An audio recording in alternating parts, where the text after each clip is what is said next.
Здраво, деца! Слушнете го денешниот возбудлив расказ.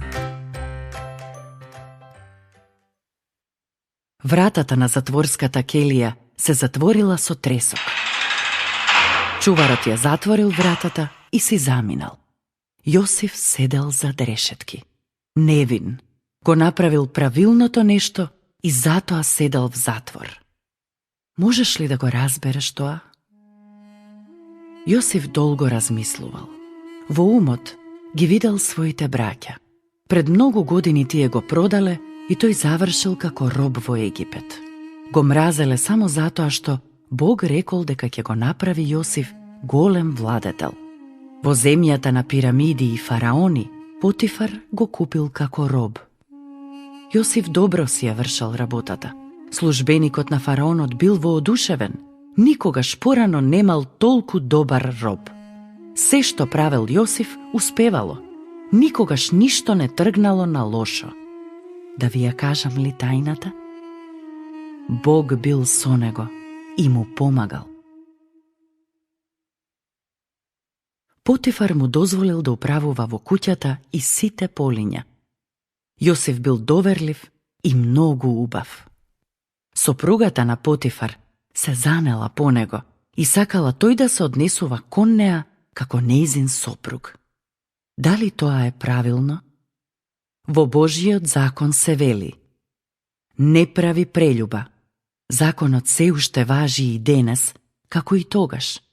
Јосиф го слушал Бог и не си дозволил да биде убеден да сгреши. Еден ден, сопругата на Потифар повторно се обидела да го искушува Јосиф. Како постапуваш кога некој те искушува да направиш нешто лошо? Биди како Јосиф. Побегнал од гревот.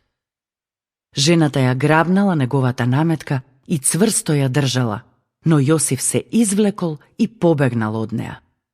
Избрал да не сгреши со жената на неговиот господар, но таа била гневна и смислила начин како да му се одмазди на Јосиф.